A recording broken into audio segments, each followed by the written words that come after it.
Olá, assinante da TV Destaque. Estamos iniciando mais um programa Direito e Dever, Cidadania e Ação. Hoje, na companhia da doutora Rosana Valdeirão de Lima. Alegria, doutora, em compartilhar mais um programa. Obrigada. E, normalmente, nós entrevistamos colegas da área jurídica. Mas hoje vamos abrir uma exceção justamente porque existem algumas áreas do conhecimento que têm uma relação muito direta com o direito. E não sendo necessariamente um advogado ou um juiz ou promotor ou entrevistado.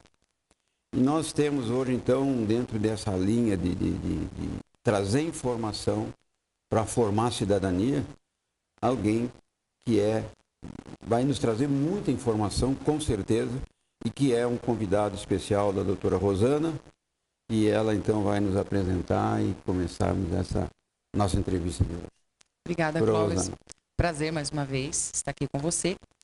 Bom, o nosso convidado de hoje é o professor Paulo Roberto de Souza. Ele é psicólogo, consultor organizacional, palestrante motivacional. Ele é mestrando em educação, é professor universitário, né? E também é meu colega de instituição. Paulo, obrigada pela tua presença, pela tua participação, e eu tenho certeza que vai ser de grande valia esses seus esclarecimentos. Para abrir, você já fazer as suas considerações iniciais e já fechar aqui uma primeira questão, eu queria que você fizesse para a gente uma comparação ou apresentasse as diferenças entre alienação parental e a síndrome da alienação parental, né? Porque uma ótica é mais importante para o direito, o outro lado tem uma implicação muito grande do ponto de vista psicológico. E aí ninguém melhor do que você para fazer essa colocação para a gente. Obrigada. Então, eu agradeço ao convite do Dr. Cláudio, muito obrigado, doutora Rosana, muito obrigado. E vamos tentar fazer esse paralelo, então, que surge nessa questão da alienação parental. A diferença básica, a alienação parental é o ato, a síndrome da alienação parental é o resultado. Então vamos entender o que é isso. O genitor que cobra, né, que cobra do outro genitor, não, esse processo de falar mal dele, ou cobra atos do outro genitor. Essa seria a alienação no sentido, eu estou condenando o meu ex-parceiro ou o meu parceiro.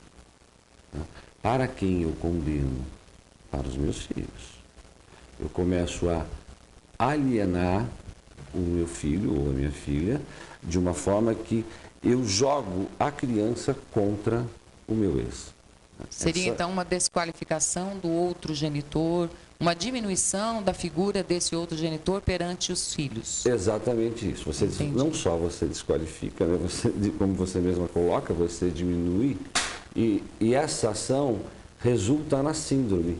Porque a criança fica numa dualidade, ela ama os dois pais, né? Ama o pai, ama a mãe, e ela fica, se eu atendo a minha mãe ou atendo o meu pai, eu estou magoando o outro. Essa é a síndrome. A síndrome resulta no quê?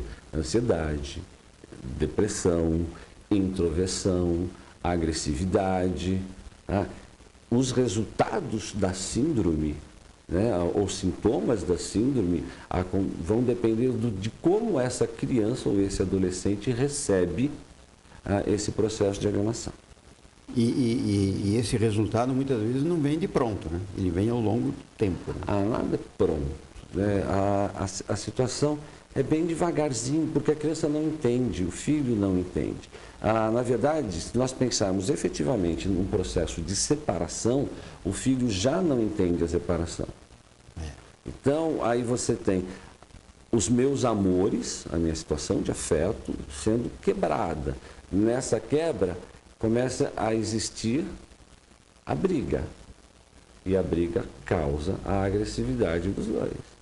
E a criança, como que ela vai receber essa situação? Ela começa ela fica dividida, né, perdida. Eu acho que não é nem dividida, doutor. Essa divisão é natural, já no próximo, mesmo com uma relação normal de afeto, carinho. O que se percebe é que a criança se perde efetivamente. Ela não sabe mais para quem dá. Isso causa uma angústia, uma ansiedade na criança que ela precisa expor isso.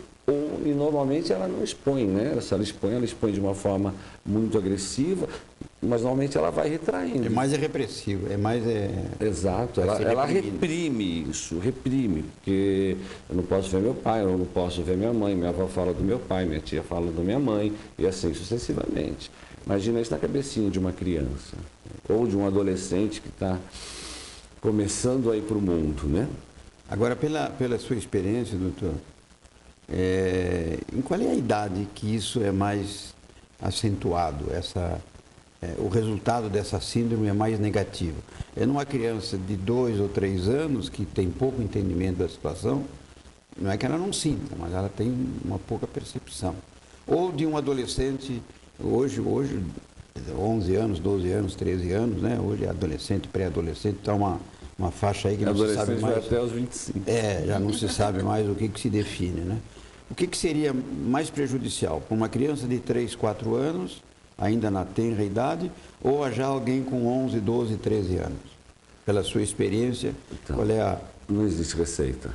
Não existe. Não existe, porque nós estaremos dando uma receita também do momento exato da separação, se a gente pensar em separação. Mas eu vou tentar te colocar de uma forma. Imagina uma criança, um casal, casado afetivamente bem, e nos almoços de domingo, ou sai para comer uma pizza com os amigos, a mãe vira e fala assim: nossa, você está bebendo novamente? É um bêbado agora, todo dia você toma. E o casal se dá bem, é um relacionamento ótimo, mas esse simples comentário já começa a incutir na criança alguma coisa. Ou o pai vira e fala dessa forma: nossa, como você é burra, você não leu, você não viu a notícia? Nossa, essa sua ignorância, eu começo a incutir. Então a criança pode ter 1 ano, 2 anos, 3 anos, 4 anos, ela começa a ouvir, a perceber uma situação não positiva. Né? Isso, com o desenvolvimento dela, vai ficando cada vez mais forte. Para que lado que eu vou? Para que lado pesa mais? O adolescente, ele se sente largado, porque ele quer ir para o mundo, como você mesmo coloca, mas nesse momento dele ir ao mundo, ele precisa de uma segurança dentro de casa. Se o meu pai é vagabundo, se a minha mãe é burra... Porque ele acredita nisso, né? Ele passa a acreditar. Ele é repetitivo. Ele ouve isso. Isso num casal normal, numa vida normal. Vamos pensar numa separação. O volume dessa agressão... E tudo se agrava, né? Fica muito pesado. Eu poderia colocar para vocês dessa forma: nos separamos, né? A mãe normalmente é quem fica com os filhos, né? Ainda hoje, né? Mas é uma preferência também da mãe, né? A mãe, ela força isso, eu acho uma coisa... Bom, vamos dizer que cada casal tem o seu modo de pensar. Mas vamos imaginar na questão da mãe, efetivamente. Ficou com o filho. Se ela foi largada para um tempo pesado, toda a autoestima dela caiu. E como que ela vai proceder? Ela começa a falar novamente, agredir novamente o pai na pessoa da criança. Normalmente o mais atingido é quem está próximo, né? A mãe tem que extravasar esse sentimento dela, ela vai, aspas, aí meio que desabafar com o filho, porque é quem está perto, sem imaginar o que isso pode causar na criança. Sim, mas existem ações também, doutora, que a mãe tem e são totalmente inconscientes. Ela deita na cama à noite sozinha, começa a chorar. Tem uma crise de choro, ela fica depressiva. Claro. Isso, mesmo ela não falando nada, a mãe, o que aconteceu? Não, seu pai foi embora. Sabe, seu pai abandonou a gente. A gente nos abandonou. Ela já transfere para a criança parte da responsabilidade. A nossa família, nós não somos mais uma família. Ela está quebrando. Dessa forma, ela já, mesmo não querendo, ela está ali, não. O pai é o culpado. O pai abandonou. Agora teu pai tem outra casa, tem outra mulher, vai ter outro filho. Não, se falar que vai ter outro filho, acabou, aí né? Acabou, aí né? acabou. Aí é chutar o balde. Exatamente.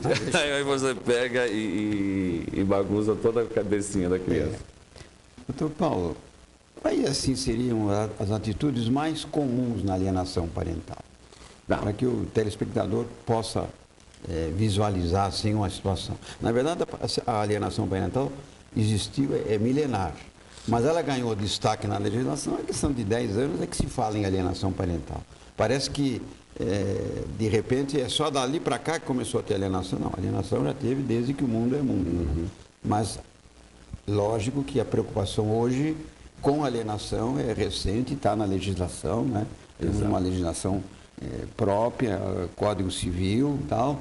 E quais são as atitudes mais comuns hoje que podemos dizer assim, isso é uma alienação parental? Ok. A mais comum é, seu pai nos abandonou. Essa, ou sua mãe nos abandonou. Começa por aí, né? Começa por aí. Essa é a atitude que é a atitude magna da relação. Isso abre caminho para o genitor abandonado, para a pessoa que cuida da criança, começar a falar do outro. E vamos colocar alguns termos. Vagabundo. Seu pai é um vagabundo. Eu que sustentava a casa, seu pai é um bêbado. Ele não paga pensão. Seu pai não paga pensão. Dinheiro que seu pai dá, não dá para comprar nada. Ele não sabe as despesas que tem aqui de TV a cabo, de internet. Não tem dinheiro para comprar o doce que você quer. Você não pode ir na festa. Então, o que eu faço? Eu estou condenando o outro pela dificuldade que essa criança está passando, ou esse adolescente. Atribuindo responsabilidade, né, ao outro. Eu acho que atribuindo culpa mesmo. Eu não quis usar culpa para não ser muito drástica. Porque você condena o outro. O que mais me incomoda é que esse genitor ele não percebe o mal que ele está fazendo lá atrás. Ele efetivamente não está agredindo só ao genitor que saiu, mas ele está agredindo aquela criança muito mais forte. Ele não tem ideia do reflexo que isso vai causar no próprio filho, pela síndrome, né, como você colocou. Exatamente. Agora, existe um componente que é interessante. Não é só o genitor, né, que faz isso, né, a pessoa que está a cuidadora da criança, mas a família dela também. Isso. E a lei, inclusive, coloca essas coisas. Isso, até a empregada doméstica, às vezes, é uma agente de alienação, né? Ela fica o dia inteiro, né? Bom, a criança pede para a empregada, me faz um sanduíche. Aí a empregada fala, se o teu pai desse dinheiro, mas ele nem dinheiro ele manda para sua mãe. Porque ela vê a patroa falar, ela se sente... Até a doméstica passa a ser, né, protagonista daquilo. Exatamente. Vai reforçando. É toda uma campanha, né, Clóvis? É toda uma campanha contra... Acho que o termo é esse, viu? Uma campanha. Você pega na própria família, na questão do almoço de domingo, aquela cadeira vazia, por incrível que pareça, ela é deixada propositadamente ali. Então você deixa a cadeira e começa, nossa, ele foi embora, nossa, ele nos abandonou, ele não está fazendo nada, nossa, ontem eu fiquei sabendo que ele foi para uma balada, chegou tal hora, porque essas notícias correm. Dinheiro para balada tem. Dinheiro para balada tem. Você viu o Facebook do seu pai? Coitado, estamos condenando os homens, né? Não, né? Assim, acontece dos dois lados. É que, como você falou, ainda culturalmente no Brasil, a guarda ainda é, na maior parte das vezes, da mulher. Né? Por uma questão até maternal. Então, inevitavelmente, ela acaba sendo, numa questão de números, proporcionalmente, ela é a maior alienadora. Não que seja o perfil da mulher. É pela questão da oportunidade. É óbvio que existem pais que alienam e até sem deterem a guarda da criança. Então, por exemplo, a criança, né, falando na minha área, a criança chega no final de semana para visitar o pai. O pai olha e fala assim, nossa, mas de um tênis melhor para tua mãe colocar, não? E o dinheiro que eu estou pagando está fazendo o quê? De qualquer forma, isso também veja, ele não detém a guarda, mas ele também pode praticar, né? Sim. Ok. Acho que a gente pode fazer um intervalinho já, Isso, Clóvis, né, para não cortar. O Fábio já está ali dando sinal de que o tempo do primeiro intervalo já foi. Né? Ok. Bom, então, caso você tenha alguma dúvida, uma sugestão de pauta, Você pode escrever para direitosedeveres.tvdestaque@proleges.com.br e vale lembrar que o nosso programa vai ao ar às 22 horas do domingo e é reprisado na terça-feira às 7h30 da manhã.